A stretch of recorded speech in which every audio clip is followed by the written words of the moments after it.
Thank you for listening to REP Paranormal. Thank you for listening to REP Paranormal and Friends. Be sure to check out Kim and Allison on Facebook at REP Paranormal Busters.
Ladies and gentlemen, the show we've all been waiting for.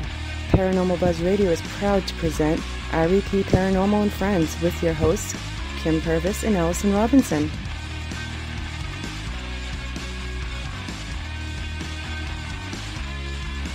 Live every Thursday night on Spreaker, 8 p.m. Eastern, 7 Central, 5 Pacific.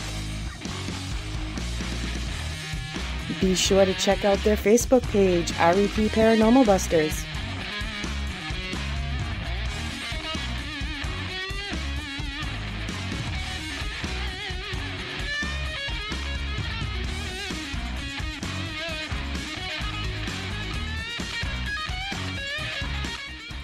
The views and opinions expressed in this podcast by the host or the guest do not necessarily reflect the views of Paranormal Buzz Radio or its sponsors. Use of any material produced by Paranormal Buzz Radio without express written consent is strictly prohibited. For information on everything Paranormal Buzz Radio has to offer, visit our website, paranormalbuzzradio.com. Like us on Facebook, follow us on Twitter and Instagram. Listener discretion is advised.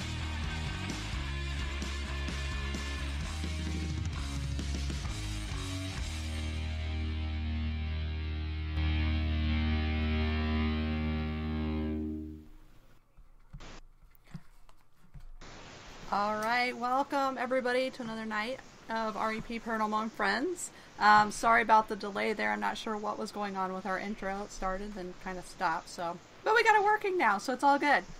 We have a special guest tonight. We have Amanda Woomer from Spooke and also the author of A Haunted Atlas of Western New York. So welcome. Thank you. Alright, let's see here. So let's go and just for people who don't know anything about you, can you kind of just give us a little bit of background on yourself? So my name's Amanda, and I'm from Western New York, if you put that together from the book. And basically, I started a website called Spook Eats last June, so it's more of a recent development. And basically, my thought process with it, I've always been interested in the paranormal. You know, I had an experience when I was a child, like so many people that kind of got their, first taste in their childhood, and then as they got older, they had really like a curiosity and an interest, and that was just like me. Very innocent curiosity. I would go on, ghost tours when you would visit Gettysburg and Salem, places like that. But it was very innocent, nothing too hardcore. In 2015, my little brother passed away, and that was what kind of turned the curiosity more so into a passion for me. And I really started actively investigating the paranormal and researching the paranormal. And in that time period between 2015 and when I started Spook Eats, I really got the idea that I can't be the only one that has lost a loved one and is curious about the afterlife, what comes next, if there's proof of it, how to find proof. And so I wanted to come up with a website that would showcase places that are readily available to the general public. There's so many TV shows with paranormal investigators where they go to these places where your average everyday person cannot possibly get into these locations and access them. Yes. So that's why Spook Eats does restaurants, bars, and hotels. So you might not be able to get into that, abandoned orphanage down the road, but you can go to your local bar and order a pint of beer and and get just as good of a ghost story, if not better, and really experience it for yourself. So that's basically Spook Eats in a nutshell. Yes, because I was going to ask you, I'm like, how did you come up with the idea of Perry Haunted? So when I go there, I kind of am like, is it really haunted? Or should I whip out my recorder? Yeah, right? Impromptu EVP session. Right, in the middle of Walmart. But yeah, I saw you did I did read about, wasn't there a Hardee's or something that you... Yes, in Iowa, there's a Hardee's. And the story wasn't that compelling. Right. But and they said they were playing with the Ouija board and then a moth attacked a girl's face, and I'm like, well, that's just a moth. That's just terrifying. But whatever. But yeah, we went there, and any place that has any sort of stories, whether it's 100, 200 years old, and you take a look at it and it just looks haunted, or if it's the Hardee's over in Iowa, let's go check it out. Why not? You have to eat wherever you go, so you might as well eat at a place that has some creepy history to it. Exactly. Yeah, I do remember that one. That one kind of stuck out to me, but let's see here. I did see, though, before we get into your book and everything, you had mentioned on, I think it was your website, about Robert the Doll. Yes. How did that go? Oh, gosh. I've had a love-hate relationship with Robert the Doll since I was a very small child. I first saw a documentary on him when I was probably 11 or 12, so I shouldn't have been this afraid of him because I was a preteen at that point. Yeah. But I was just terrorized. I would be in bed, 15, 16 years old, and thinking oh my gosh, if I open my eyes right now, Robert the Doll is going to be at the foot of my bed staring at me. And it was pathetic. And so finally, I think I was 20 or 21 by the time I actually got down to Key West. I had been down there several times, but I actually got the nerve up to go to the East Martello Museum and come face to face with Robert. And after meeting Robert, and of course asking to take a photo because you never know and you'd rather be safe than sorry, right. I feel like I've kind of been cured of my terror of Robert, and I'm oh, he's not that scary. He's actually kind of cute, and I'll bring him peppermints when I come to visit. I'll tell him how cute his little outfit is because I'd rather be safe than sorry. Yeah, I don't blame you there. I kind of have a love-hate relationship with dolls too, so yeah, I totally agree with you on that. Yeah, yeah, just dolls in general, much less life-size, creepy-looking dolls. Yeah. Exactly. All right, so let's go ahead and just, excuse me, dive in a little bit about your book, Haunted Atlas of Western New York. Yes. Super good. I read it. Oh, thank you. It's very cool because you have it broke down into different sections. You have the little maps. You have your fun facts. You have your facts on the sides. Some of them have the ratings. If they were a restaurant or a hotel or somewhere that you could eat. That was pretty cool. Let's see here. But some of them, some of those historical houses and things were so neat. And,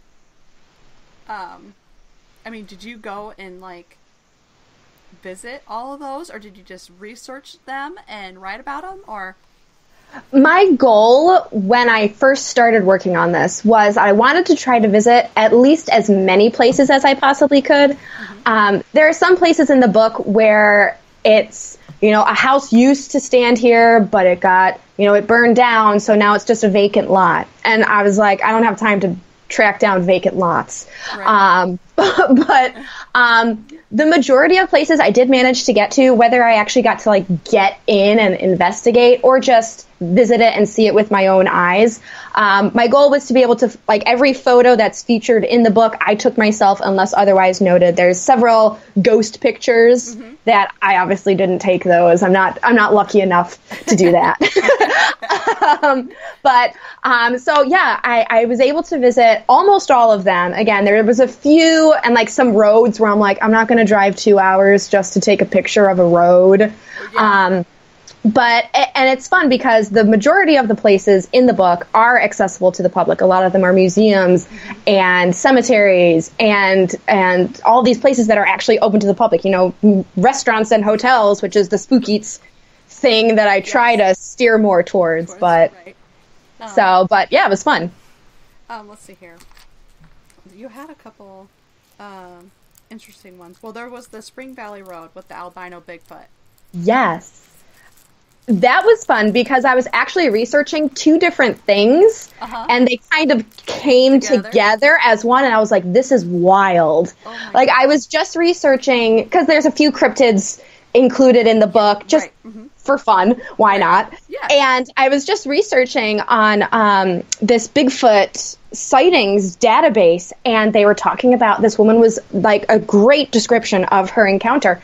And she was describing where she was, which I'm like, ooh, that's kind of near this road. And then she described it as this white, 8-foot-tall, hairy creature. And I was like, oh my gosh, this is like the albino Bigfoot. And it was the coolest thing when like the stars kind of aligned and everything kind of clicked into place. So that was one of those fun little like mysteries that kind of came together almost too beautifully. That is crazy. Yeah. No, I have. We've had a show. A couple of them that we did stuff on Bigfoot and things, but I had not heard of an albino one being brought up yet, so that was pretty dang cool. I'd actually kind of like to go try and do that. Have you ever gone out looking for Bigfoot? Not officially, but I have like this strange obsession. I am like Fox Mulder. I so want to believe in Bigfoot. I so want to believe. So anytime I am driving along like a winding country road and there's woods on both sides of me, especially if I'm like riding down one of these roads in this book, I'm like just like scanning the tree line, like just in case. Yeah. So I would love to actually do like an expedition out into the wilderness of Western New York, which isn't that wild, but just to see. You never know. Yeah, absolutely. Yeah, you don't know. And I do that too. I find myself doing that as I look out the windows too, because I still want to believe in that stuff too. And I also have a fascination with aliens too, so I always have had a fascination with those. So you never know. It'd be kind of interesting to see. Let's see here. I had another one. You had some other... Oh, that mystery gill. Yes! That was weird. Like, they couldn't... Like, people thought maybe it was coming from, like, an airplane or something, or...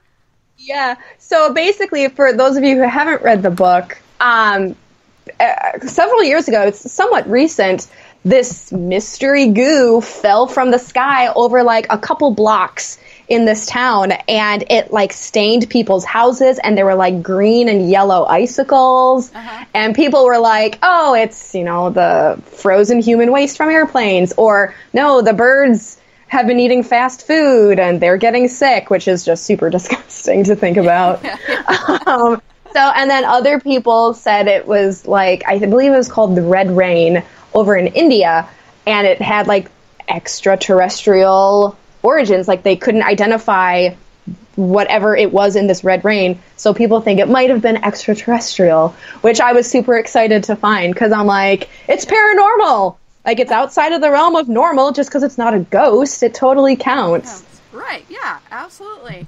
I mean, that's just weird, like how they, I mean, did somebody like actually, what's the word I'm looking for, like document this goo? It was, I mean, I was looking at photos of it. I found information on this website.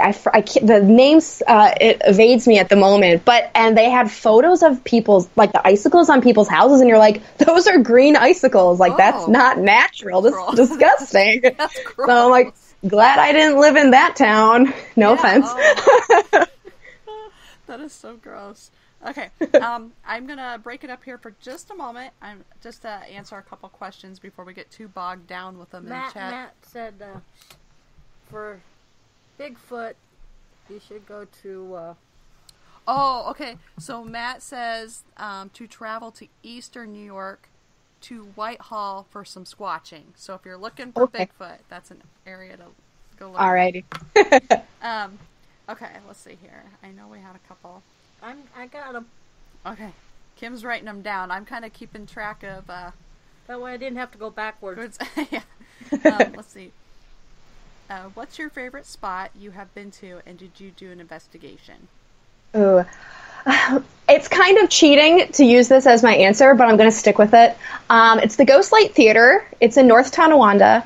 It's a former church that was transformed into a theater, and my family and I have been members of this theater for over 15 years now. So I've grown up going there, and of course, all theaters have a good ghost story. So I grew up in this haunted location, and so when I was writing the book and stuff, obviously I was including it, and I've just had the most experiences there. I think just because I've spent the most time there. I've been there by myself. In the basement, up in the attic, in the bell tower, in the costume rooms, and all over the place.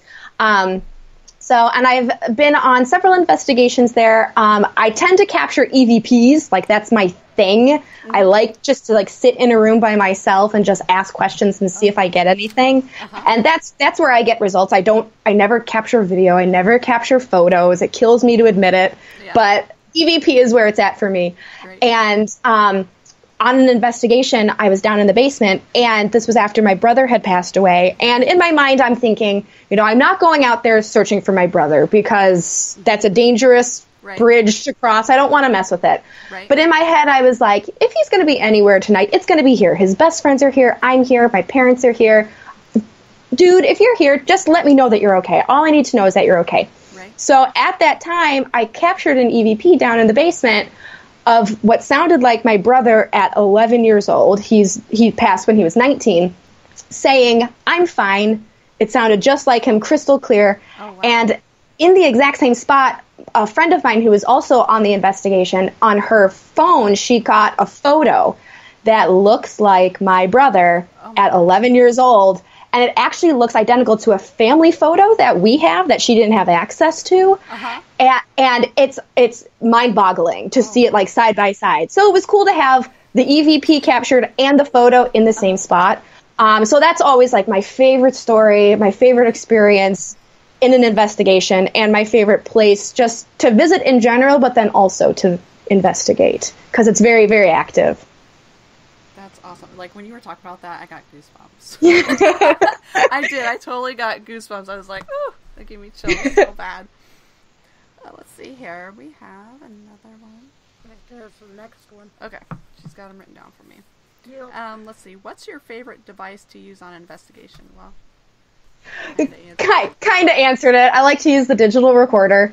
That's really the only thing I tend to get any results on. I have EMF detectors and K2 meters, and I have all the fun gadgets. Right. But I'm never lucky enough to really get anything that's really concrete in my mind. So good old fashioned digital recorder, simple but effective. Yes, I agree with you 100%. I love using the recorder and getting those EVPs. It's just I don't know. It's more validation to me, I think, than anything else. Yeah, and it's more of a connection where you can actually hear a voice and you hear an answer. So it's a bit more of a personal. I'm talking to someone. Right. So and it's so much more you can't deny this is what it sounds like. Where did it come from? So I always enjoy getting those. Yep, absolutely, me too. Let's see here. Another one that I wanted to kind of talk about was Ford Street, the Beast. Yes. I like how you're going after all the cryptids and weird stuff. I know. We're kind of in the cryptids right now, and that kind of stuff is, kind of cool to talk about every now and then. So, Yeah, so that was one that I kind of stumbled upon it, and as I was researching it, basically the stories came that, there was this tall creature covered in fur, ran around on 4 legs, but would stand on its hind legs, and it had like a dog face on its shoulders. And I was like, okay, that sounds like a werewolf. And then people said it would only show up at night. And the weird thing was that they said that it would disappear into like dust or vapor. And I was like, that's the weirdest thing I've ever heard in my life. But just out of curiosity, I started researching werewolf folklore. And apparently if you're born under a certain moon, you're a certain species of werewolf, and certain species of werewolves will disappear into dust or vapor. But they can only do it while they're moving, and then once they stop, they reappear. So it was like one of those weird things where I was like, that's such a bizarre report that multiple people have claimed that lines up with the werewolf legends. Right. It was the weirdest thing. So, and the street is so small. I mean, it's not even a football field length. You can see both sides of the road, and it's like 3 or 4 houses and a cemetery. So it's like made for a horror movie. But it was just the coolest thing. And like as I'm researching, I'm like, this is wild. Like a werewolf in Western New York? This is ridiculous. But I loved it. Yeah, that would be kind of cool too, actually. Like, you know, I'd go looking for a werewolf. I really would. I'd go looking for just about anything, I think. Just, you know, because... Good, I'm going to take you snipe hunting. What? You don't know what snipes are. No, I don't know what a snipe is. I have no idea. It's a bird. Oh, goodness. This is going to poke my eyes out. So you'll probably have better luck with a werewolf. Probably. Excuse me. Hi, Fred. Oh, there was another one, too, that I thought was kind of cool, and I was going to ask you about it. I gotta look at my note here real quick. I have, like, pages of stuff written down here. Otherwise, I forget. Let's see. It was that, the inspiration stump. Yes! That was so cool. Like, when you were there, like, did you feel anything? So... Every time that I go to Lilydale, I don't consider myself to be particularly sensitive. Other people have said otherwise, that they do think that I pick up on things. I think they're wacky. Like, you're crazy. I don't pick up on anything. I'm like as sensitive as a rock. But every time I go to Lilydale, and especially to Inspiration Stump, it's the weirdest thing. I get very lightheaded, which is weird because, like, you're outside. Like, there's no reason to be, like, really lightheaded or dizzy, but I always get so dizzy that I actually have to, like, just, like, sit down and kind of focus on, like, not falling down, which is so silly. But with Inspiration Stump, it used to be, like, you could stand on it, but they stopped that because people would get dizzy. They'd pass out. They'd have seizures, all these different things. And they said because it's such, like, a powerful energy in that very, very concentrated area that it's just they can't take the risk anymore, which I totally get, because it's like if I'm just sitting on one of these benches around Inspiration Stump and I'm feeling this, like I couldn't imagine standing in the middle of it. And it's really cool. They do their church services there every day in the summertime. It's basically just like it's a public psychic reading. And they bring up all these different psychics from Lilydale or visiting psychics. And it's really beautiful. It's a beautiful ceremony, whether you're a believer in spiritualism or psychic mediums or not. It's a gorgeous location. You're in the middle of the woods. So, like, how could you not love that? Right. And it's just all these people just, like, come together. It's very, very peaceful, very, very calming. And you really leave, like, rejuvenated, despite the fact that, like, you have a headache and you're dizzy. So take both, you know. Take it with a grain of salt, right? Yeah. Let's see. I think we had another one. Oh, she's got it here. Okay. If you had a chance to investigate with anyone, who would you like to do it with? Ooh, that's a good question. I'll probably embarrass myself. Growing up, I had a huge crush on Steve from Ghost Hunters. Oh. A huge crush. And last year I did do an investigation. It was like a big group investigation, and he and Dave Tango were there. And it was really hard to like keep it together and like be professional and cool and not be like, oh, I loved you since I was 14 years old. But while doing the investigation with him, it was kind of like on like a rotation sort of thing. And when we got to his location, he offered a lot of advice. And it was almost like a lecture before we started actually investigating. And he just had so many like good theories and tricks and tips that I wanted to like learn more. So I feel like I would love to investigate with him for sure. And not because I have a crush on him. I should say had. I'm happily married now. But I would say Steve from Ghost Hunters, just because 14-year-old Amanda would be very happy about it.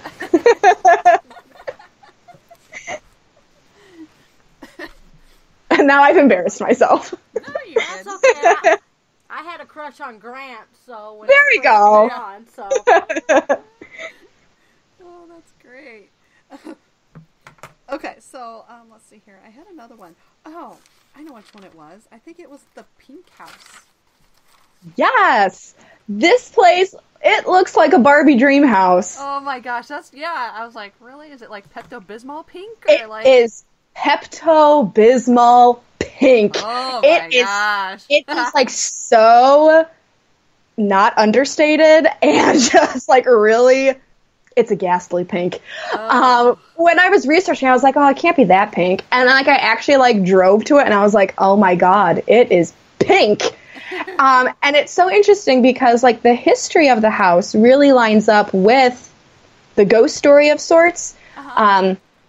So again, those who don't know the Pink House story, there was a young woman. She was engaged to the man who built the Pink House, but she was in love with her childhood sweetheart. Her father, who does not win Father of the Year, wrote fake letters to both of them to break up their relationship. And the next time she saw her childhood lover, he ignored her, so she threw herself in the fountain in their front yard. And that was actually somewhat documented in a poem that people believe the childhood lover was a famous poet, and they do believe that that is kind of like recounting that tragedy. Fast forward to a few years later, the man who owned the Pink House married his former fiance's sister, and they had a child. It's like a soap opera. I know. And Pink House. yeah, the Pink House.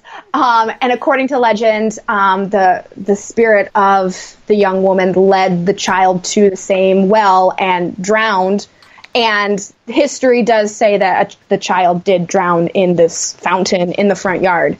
So it's kind of like this really, really tragic history has also kind of morphed into this ghost story that is just haunting this otherwise like gorgeous Victorian 6-year-old girl's dream house. But it's like this just like this house of just like tragedy and nightmares. So, but it is gorgeous. If you like pink. If you like pink. If you like pink. I can handle that. I can't handle it. I couldn't even. Standing up front taking pictures, I was just like, oh my gosh, this is too much. I can't handle I can't this. believe it's still pink. Right? I would have changed it. Yeah. Okay, so for people who are just joining, we are talking to Amanda Woomer from Spook Eats and also the author of A Haunted not Assless. Oh my gosh. Atlas of Western New York. Can't talk. I'm getting tongue-tied here. So we're talking about some of the stories in there. So if you haven't checked it out yet, please do so. And you can find it on Amazon. Is that correct? Yeah, Amazon. And then if you're in the Western New York area, it is available at several of the haunted locations, as well as Paranormal Oddities, which is like the one-stop shop for paranormal stuff in Buffalo. But aside from that, it's just Amazon right now. Perfect. Yes. It is a very good book. Like I said, I read it. I love it. So I encourage everybody else to go out, get a copy of it, read it. It's amazing.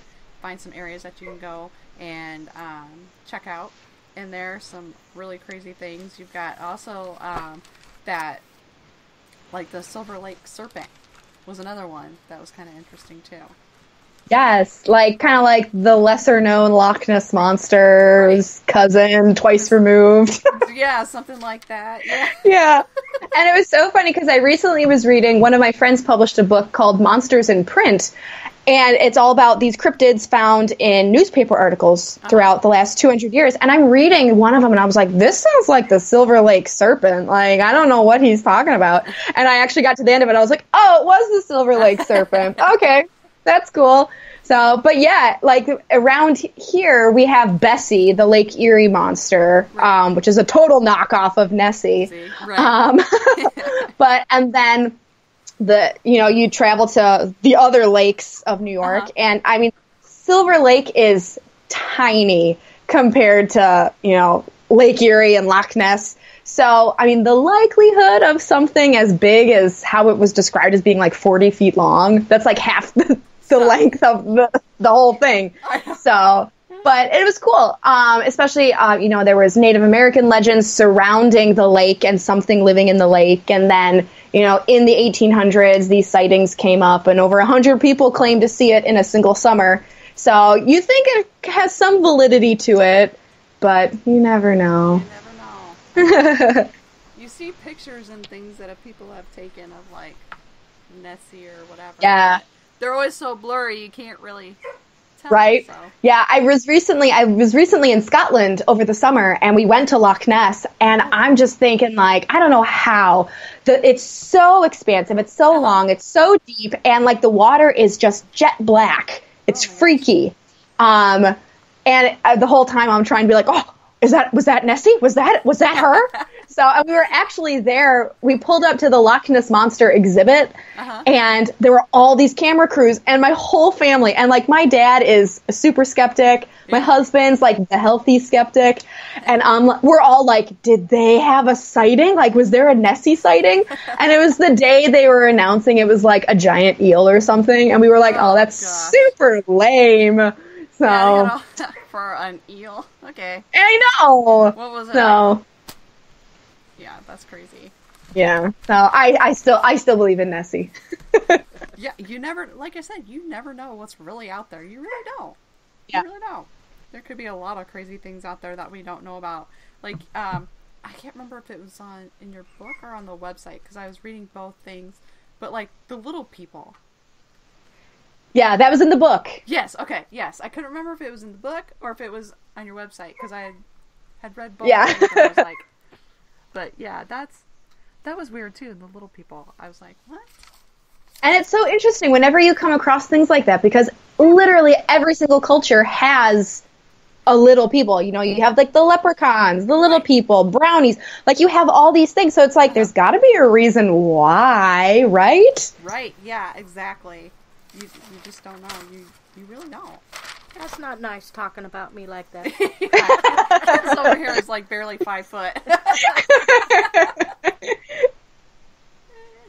We're not talking about you. That's why that's why everybody calls her half pint. I'm only kidding. I know. Let's see here. I don't want to give away too much of everything in your book because I want people to read it, but let's go back to some of your Spooke Eats things. Like, where are some interesting places that you have been? Good food, paranormal stories. My favorite place, and if people are listening and they've followed me before, they're going to get so sick of this story, but I have to talk about it. It's the Old Canal Inn in Nutley, New Jersey. It is the home of the Death Seat and the Death Seat Burger. That's their thing. Oh, I did read that. Yeah. Yeah. I am obsessed, and I will never stop singing their praises. So the legend of the Death Seat is that back in the day, the bar, it was this dive bar, really dark, and the best place in the house was this chair right at the front window because that's when the light shone through. And these two guys, kind of frenemies, would fight over this chair all the time. So one day, the guy gets in the chair and stuff, and he has a heart attack and dies. So then, like, the next day, the guy's like, well, there's no competition for this seat. I'm going to get it. And he sits in it, and he has a heart attack and dies. Since then, I believe there's been 2 or 3 other reported heart attacks in that chair. So now it is barred off. You can't sit in it anymore. Oh my God. Because they're probably like, we don't have time for that. Like, no, thank you, insurance policies. Yeah. So, and the current owner brilliantly came up with this burger to kind of celebrate this morbid, macabre history. Right. It's this burger, and I'm not like a queen of like combinations. I don't like things touching. Like, my meat is over here, my vegetables are over here, they don't touch. But this thing, it was a burger with mashed potatoes, jalapenos, like slathered in cheddar cheese, beer battered, and then deep fried. Oh my gosh. So it has the potential of giving you a heart attack. Yes, exactly. It gives you a heart attack. Yeah. So I tried it, and I said it was probably one of the best burgers I've ever had. Again, I'm not a fan of like wacky combinations, but you take that leap of faith. It's totally worth it. And I loved it because these guys took this, spooky story, and like they have paranormal activity that still happens in the building, and they totally made a dish out of it, which so many places I've encountered over the years, they don't want to talk about their hauntings or like the darker side of their histories. So like this place totally like not only like acknowledging it, but marketing it. Yeah, I know, that's pretty smart. It's like a breath of fresh air. I was like, thank you guys. Like, this is a really cool little claim to fame, and you guys are totally nailing it. Right. So, love it. Old Canal Inn in Nutley, New Jersey. Yes, Desi Burger. I know. I do remember reading that, and I'm like, were they keeling over because of the burger? Or, I mean, it sounds amazing, but yeah, that's like a heart attack waiting to happen. Like, yeah, my mom and I split one. We were like, let's not tempt fate. Let's each just share it. Well, it's probably huge anyways. Like, it's ridiculous. Oh my gosh, it sounds good though. Yeah, it's very good. So I highly recommend it. Okay, so everybody check that out. We got a death chair. Huh? We got a death chair. Oh, at the cemetery? Yeah, at our cemetery. Yes. There's supposedly a death chair at the cemetery. There used to be two. Used to be two till it got vandalized. Yeah. And oh my gosh. If you sit in it, you or somebody close to you will die. Yeah. No, thank you. Yeah. And they're tombstones, but they look like a chair. Uh-huh. It's crazy. Yeah. Yeah. Ah. Yeah, it's very quick. I can't I'll talk. go look like at them, but I won't tongue-tied sit tonight. in them. Yeah, I won't sit in them either. Nope. I'll pass. I'm not going to gamble. I'll pass. Thanks. Oh, let's see here. We have a couple more questions here. One there, and then... Okay. Oh, man, we got quite a few here in chat. I haven't been really paying attention too much. All right. If you had a chance to go anywhere in the world to investigate, where would it be and why? Ooh. Oh, gosh. Well, domestically, it's my dream to get down to New Orleans. Me too. Yes, my husband and I, we keep being like, can we get to New Orleans this year? Like, we have to go. In my head, it is like the epitome of Spook Eats for me. I'm like, it's food and it's haunted stuff and it's history, and I want it all. Yep. I want to get to New Orleans so bad. Uh-huh. And then the other one, oh gosh, right off the top of my head, as soon as I heard the question, I did think I would love to get to Dracula's castle. It sounds so cheesy and cliche, but my husband went there years ago without me, and I'm still bitter about it. And I've always been very, very interested in that whole Strigoi and vampires and werewolves and all that. And, there's a lot of myth and legend, but then there's also some wild history. So I would love to just, whether or not it's haunted, just get there and pun intended, sink my teeth into kind of what Castle Dracula would have to offer. I'd love to get there. Yeah, that would be cool too, actually. That's one thing we didn't get to talk about. When we had Michelle, Ellen J on, we were going to talk about vampires, but we didn't get to that part. Well, we're going to have her again. We'll have her again, so maybe you'll have to tune in. We'll probably talk about all that kind of stuff next time. Let's see here. Okay, we got a couple more questions here. Do you believe in holy water, or is it just water? Ooh. I don't know. I think I'm not an overly religious person, and I'm not Catholic in any way, shape, or form, and I know holy water is more like a Catholic thing. Mm-hmm. But I do think that if you put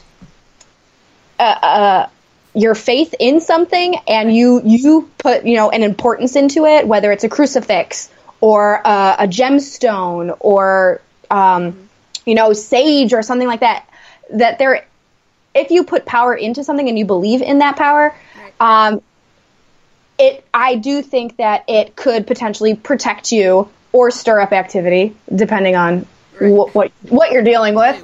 But I do think that a lot of it does have to do with, what you yourself personally believe. I've never used it, but I've never felt the need to use it. I've never felt particularly threatened or anything in any place that I've gone to, knock on wood, I don't want to jinx that. Right. So I haven't had the need to use it, but I do know of some people that they don't go to an investigation without it.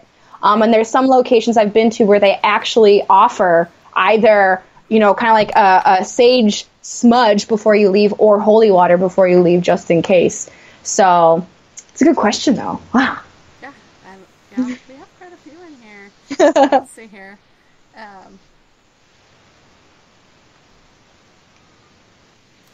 All right, next one.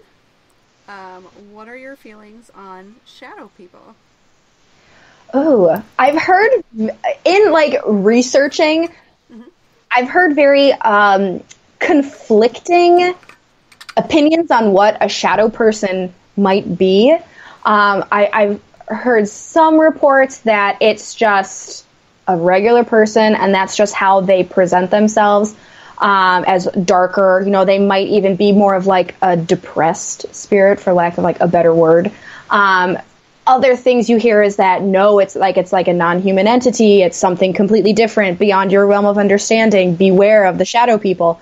I did have an encounter with shadows, I would say. I don't know if it would be a shadow person. I was at Iron Island Museum in Buffalo. It's one of the more famous haunted locations in our area. Uh-huh. And I just remember I was sitting in what they call the chapel, and opposite the chapel is this big mirror. And I just remember I was sitting on this couch, and in the really, really dim light, it looked almost like a upper torso dripping out of the mirror. Oh, I don't like mirrors to begin with. They scare me. I don't appreciate them at all. No, thank you. Yeah. And so to see that and right. not really be able to be what in the world is happening? Now I really don't like mirrors. But and that was probably oh god. She's full of dolls and mirrors. Gosh, no, I'm not coming over.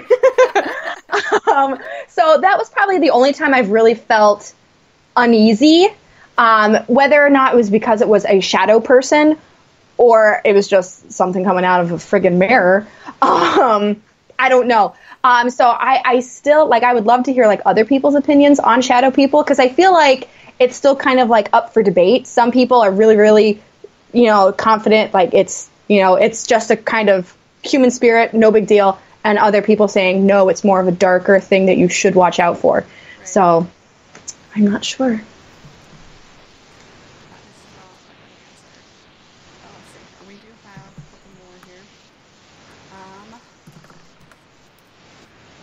What's the one object in the world you never want to be haunted? A doll. Yeah. I don't like dolls and mirrors, but I hope a mirror can't be haunted. Probably could be. It probably is. But yeah, dolls are just so unnerving to me, particularly ventriloquist dummies. Oh my gosh, I'm not a fan. I blame the Twilight Zone as a child. That traumatized me. Not okay. Yeah. And I just don't do dolls. My grandmother used to give me porcelain dolls for my birthday. Why? I don't know. And I smashed many of them because I was convinced they were turning their heads and looking at me in the night. Yeah. And they didn't survive. Sorry. So, yeah, dolls for me. Dolls are dolls are my Achilles heel. I can't do it. I don't know why. It's so silly. Right. It's a toy, but I just, nope. Those beady little eyes and yep. Nope. Mm-hmm. I have lots of them. No! 200. You're sick. I know, they're crazy. And they're all everywhere. around us. Oh my gosh. No, Yeah. that's your house is based off of my nightmares. Yay.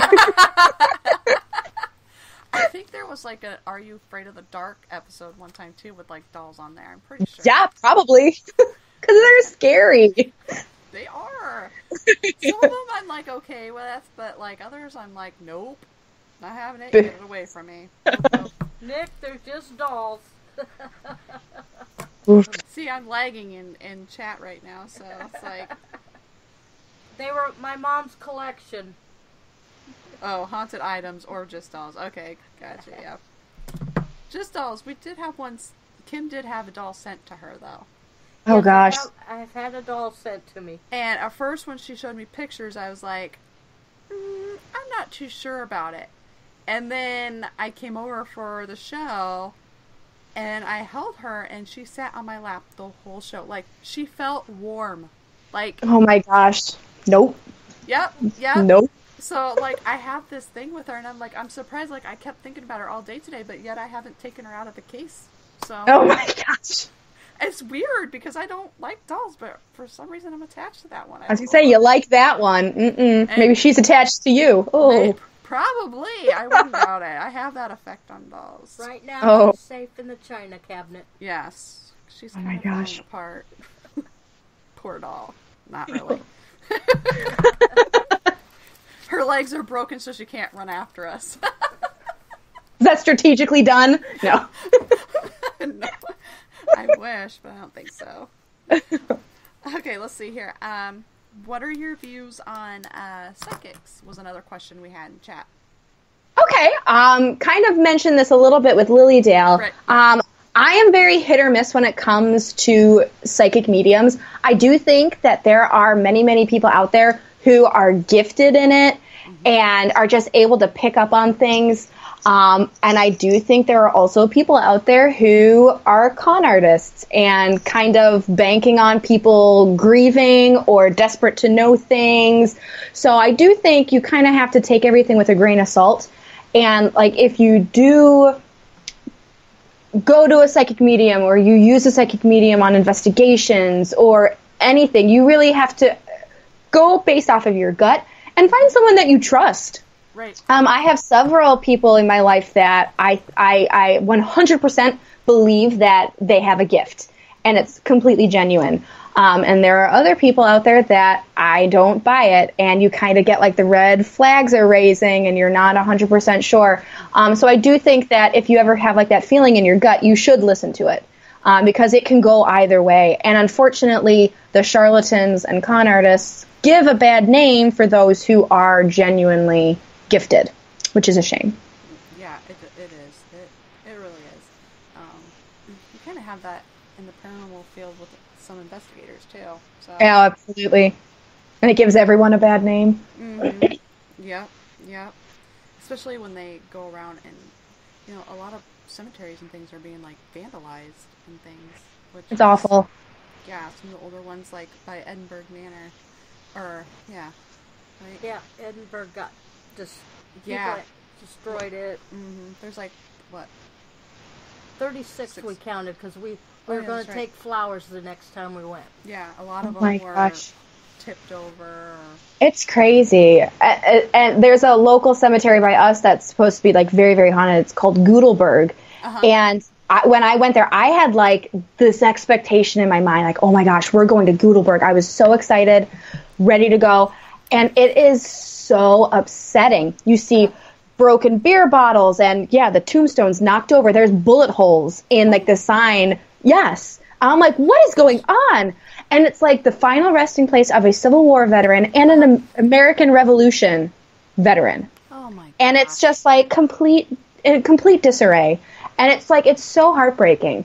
And, you know, it is partially, I think, you know, high school kids going and partying. But then, you know, you have those investigators who will do anything to try to get a good ghost story out of the place. And the place is just completely, it's a wreck. And it's such a shame because it's so historical with these two veterans buried here. Right.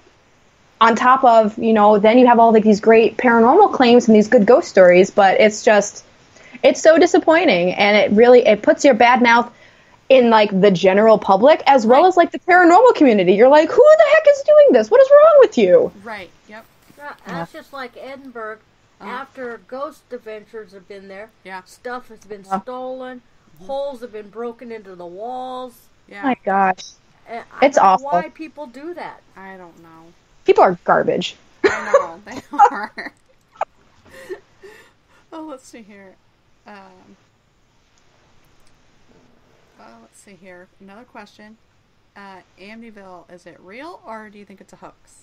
So I actually, my mother grew up one town over from Amityville, and she remembers when it all happened, when it all went down. And this past summer, we drove past the house, just to say that we saw it. The murders 100% happened. There's no denying that. Whether or not the next family that came in, the Lutz family, experienced as much activity as they claimed, I don't know. Everything that I've kind of read makes me think that it might have been exaggerated. I won't say fabricated, I'll say exaggerated, because a horrific murder did happen in the house just a few years prior. So that has to leave some sort of imprint in my mind. So I could imagine something happening there, but to the extent of, the Amityville Horror, and all these movies coming out of it and stuff, I don't know if it's as extreme as maybe the family made it seem. I don't know. I'm not really one to say, because I haven't really researched it that much. But just kind of going off of what my mom has said over the years, from when she was growing up, and the things that she heard from both the DeFeo family and the Lutz family, it seems not quite like what Hollywood would have you believe. But that's what you expect. It's a movie, so they're going to exaggerate everything anyway. So, but it's still a fascinating story and a tragic story. Just the murder, not to mention if anything paranormal did happen there. Yeah, I kind of agree with you on that too as well.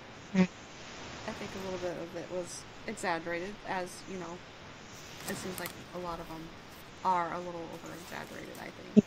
Yeah. Let's see here. Just checking real quick to make sure there's no other questions. I don't see anything at this time here. So if you want to kind of plug, your social media, where they can find out about your Spook Eats, your book, anything, go for it. Okay. So my website is spookeats.com. It's really simple. And that's where I post mostly the hotels, restaurants, bars, things like that. And then on Instagram, Twitter, and Facebook, it's all at Spook Eats. Again, nice and easy. Not Spooky Eats. That's what everyone always says. It's Spook Eats. It's supposed to be a pun. Right. But yeah, it's all Spook Eats. And then I'm always looking for recommendations. So, if anyone has any places near them that they think is, Spook Eats approved, my email is spookeats@gmail.com. Definitely send me any leads. I'm always traveling throughout the country, so if I can, find places nearby where I'm traveling, I'm always looking for them. I'm always hungry for them. So. Let's see here. We do have another One more question. We have another question here.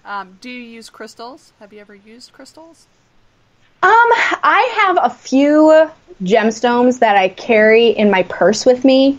There's only 3. I only use 3. I'm not passionately into them because I have an addictive personality, and I know I would spend way too much money on crystals and stones, so I don't even let myself open that door. And I'm not really big into pendulums or anything with crystals like that. I'm definitely more so into, I won't say the science aspect of it, but definitely using technology and right. Things that are more, quantitative evidence where you can actually document these things and share it with other people. So I'm not too into crystals, just a little bit, just to get my toes wet for fun, but for my bank account's sake, not too much. Yeah. I can't afford it. I'm poor. Yeah. Same. That would be fun though. I would like to go around and, who doesn't like to go out and eat and have a couple drinks and listen to some ghost stories? Yes. Ah. Yeah, that would be fun. Like, it would be fun, and then, having a couple drinks on top of it just makes it even better. Yeah. Suddenly everything is a ghost. Yes, everything's a ghost then. Let's see here. So, before we get things wrapped up here, I'm just double checking. Because sometimes my thing lags a little bit, so sometimes I have to go back in. I don't want to miss anybody's questions. Anybody have any other questions before we start wrapping things up? So far, I think we've got them all. Okay, perfect. Wow, man, I got them done. That's amazing. I'm always usually missing something, so I try not to. I try to answer everybody's questions for them since they take time out of their night. But I'm just gonna give a quick shout out to everybody who was in chat tonight. We had Darren, we had Christopher, myself, we had Nick. Welcome, Nick. We had I know Matt was in there at some point. We had Fred. Cynthia. Me. Kim was in there. There's a lot of chats in here. Oh. They're just all of a sudden starting to pop up here. That's what I said. I'm like lagging in here. Okay, I think I got everybody. I just want to say thank you to everybody who was in chat tonight. If you haven't done so yet, please like and share for us. We appreciate that. If you weren't in chat tonight, thank you for listening. We love having everybody in chat. We love having all of our listeners. We appreciate all of you. We'd like to thank Amanda for being on the show tonight. Like I said, make sure you check out her book, A Haunted Atlas. Trying to say it without Western New York. Available on Amazon. Very good book. I actually read it in a day, so oh my gosh! Off, so I just literally just hammered it out. I'm like, it's wow. Great. I don't have to work. I'm gonna get this done. And so yeah, so check it out. Make sure you check it out. Check her out on her social media. We will post those on our pages as well. So if you didn't catch them earlier, we will have those available on ours. So that way you can check out Amanda. Oh, we have one more question here. Okay, I'm ready. Okay, what is your worst fear? Oh gosh, I'm not ready. No. Oh gosh. Aside from dolls and mirrors, since we already established that, I'm going to have like an existential crisis on air. But I would say dying. Just because I love life, not to sound cheesy. Like, I love traveling. I love my friends and my family. I love learning new things. I love trying new things. So the idea of it someday being cut off is scary to me. And since my brother passed away, I don't have that very strong faith that I had when I was younger, knowing exactly what happens after I die. I don't know that now. I am very curious and questioning everything. So I haven't found enough answers to kind of like squelch that fear. Right. So that's my biggest fear right now. And dolls and mirrors. And dolls and mirrors. All right. Also, before we wrap up, I just want to let everybody know next week we will have Josh Hurd on from Malvern Manor. And he's also on Video Space. So tune in next Thursday, 8/7 Central, same place. We look forward to hearing from you then. And thank you again, Amanda, for being on. And thank you, everybody that was in chat and whoever was listening tonight. Thank you very much. And have a good night.